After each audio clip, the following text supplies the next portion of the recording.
the summer of last year, I've had the great luxury of having a bit of time off. And as probably many people would, I've used that time for a small camping/road trip, in my case, through Europe. Where I might differ from some other people is in the choice of RV or caravan I used for that trip, because I've used my Lotus Exige. And on this trip, I've taken it around 3,500 kilometers through France. And with the exception of one night, I actually slept in a tent beside the car every day. And I've experienced quite a lot on the way. And since I already thought back then that that's kind of a crazy idea, I filmed a bit of it. Because in the end, there are so many people who own nice cars, and fortunately enough, many of them actually use them. But too many of them are just garage queens that never get out. And I wanted to just experience what it is like to use such a special car for such a very out of comfort zone experience, and I've loved it. And here I'm sharing all of this. This is basically the first day of the trip. And in this part, I will mostly share how I prepared the car for the trip. Spoiler alert, not so much. And show a bit of what I experienced on the day and what I decided my route for this trip is going to be. And you will also hear what the similarity between a Lotus Exige and a baby stroller is, because as I've learned, there actually is a very important one. And with that said, and without further ado, let's go to the trip.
Likes to go to the Nürburgring and is seen there very often. But actually, I've already left the Nürburgring behind me because I'm not going there.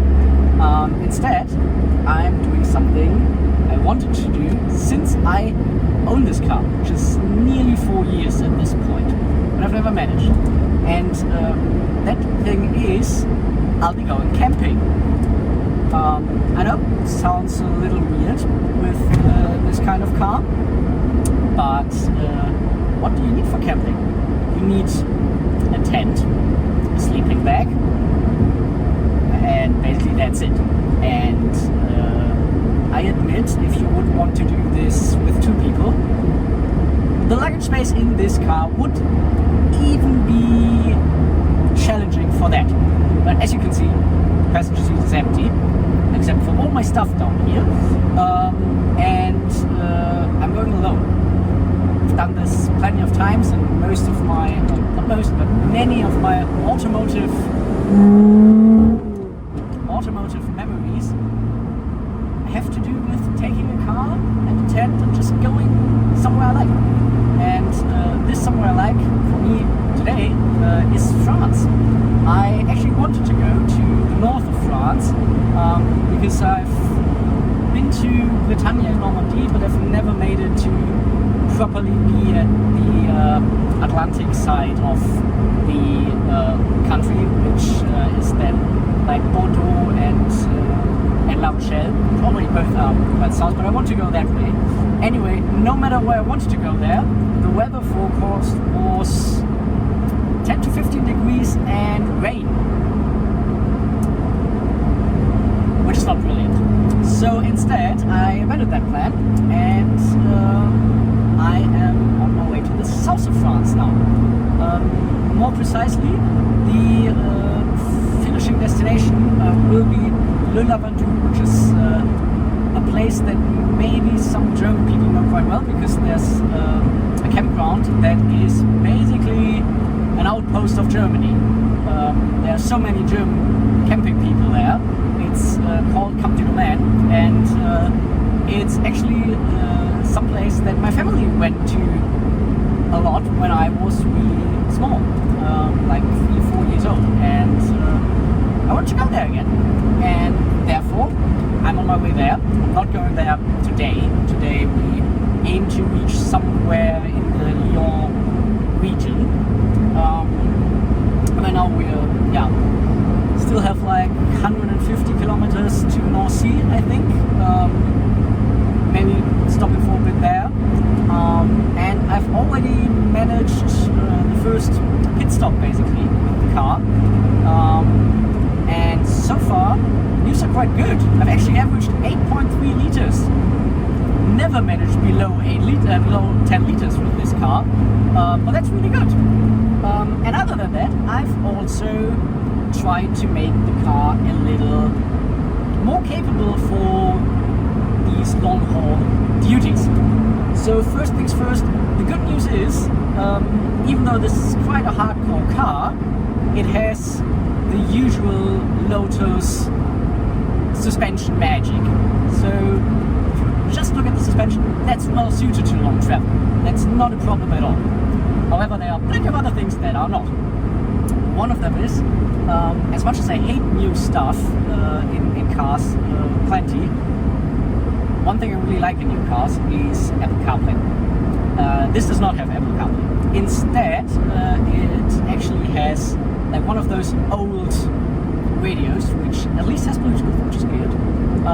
And there are units for CarPlay, but I didn't bother buying one so far. So I have the phone on the windscreen, as you can see, and use that without any CarPlay. Then, for somebody who enjoys drinking coffee as I do, this car has a colossal fault, which is it doesn't have any cupholders. I know, it's a Lotus, why shouldn't have cupholders? I actually used this car quite a lot, and I would love to have a couple. There actually is a solution from Lotus itself. First of all, it's super expensive, a couple of $100 just for a couple. Second of all, there's no way to come by one. They are like unicorns, you don't get them. And third, you have to drill into the cockpit at one point to mount them. Also nothing I want to do. So instead, I've taken to the Lotus driver forums, and I found something interesting, which is that many people who were as frustrated as I was had a simple solution, and they took to Amazon and looked for cup holders, mostly for baby strollers. Didn't know that exists, but it does, and it's not perfect, but you can clip it onto the cubby board you have instead of a glove box, and it does the job. And the car does have a cup holder, which is reasonably sturdy and holds my coffee, so that's great. So these are the things I did to make the car more long haul capable. However, there's one thing where I made it less long haul capable, and maybe you can hear this: the roof. There are two roofs on this car. A hard top, which you basically should use if you plan to take the car somewhere where you go fast, or on the racetrack, or whatever. But then there's also the soft top. And normally for long haul traffic with this car, for long haul trips, I'll always take the hard top because it's just way more in the south of France, I would really like to take a roof off, especially because I'm not planning to do all the trip on motorways as I do now, but plan to just take country roads once I reach roughly Lyon. And the hardtop is not so easy to take off. It takes like 15 minutes and a lot of screws, and getting it on again takes like 30 minutes and hopefully the same amount of screws. But even if you manage that, you can't put it anywhere in the car because there's no luggage space big enough for it. So I decided to take the soft top and deal with the slightly louder motorway trip part of the trip, but said, hey, that's okay. Don't want to go fast anyway because I don't want to pay like hundreds and hundreds and hundreds of euros in fuel. So I think that's fine. So that's something where I made the car less long haul able, but I think healthy. But as I said, there's this other thing that makes it a little less able for long haul, and that's luggage space. But I have to say, if you go camping yourself, it's completely fine. Because A, you have plenty of space in the back for all the camping gear. So there's my tent, there's a mattress, there's the pump for the mattress, there's my laptop and all that stuff, there's my camping chair, very important, and then it's basically full. However, what else do I need? I need my bag with all of my clothes, that's in the passenger footwell. And then I need my sleeping bag, which is over there. And that's the end of that. As you can see, I stopped filming there on that day. And as you can also clearly see, I'm not in the car anymore and not in the south of France. And it's actually quite a bit later when I'm cutting this. But anyway, I made it actually into the Lyon region, actually into the town of Macon. I think it's Macon. And I have arrived at the campground and built up my tent and then directly went to grab something to eat because it was already quite late then. And I found a nice place that was basically a French burger road stop thingy. It was called basically the French version of The Office, so the Bureau. And it actually had a great burger, and I had some, I think it was beer or wine, probably beer, and had a very nice evening. And then in the night, I actually had to park the car somewhere else because it stood beside the tent, but I had to park it somewhere else because the rain was so heavy, so much for being on my way to the south of France because of the weather, that I was actually afraid that the car would drown because the water on that grass got quite high. But everything survived, and it was just very wet the next day when I put it back into the car. And then I got going and a little bit of breakfast and felt very French when I went to the supermarket for the first time. I love French supermarkets.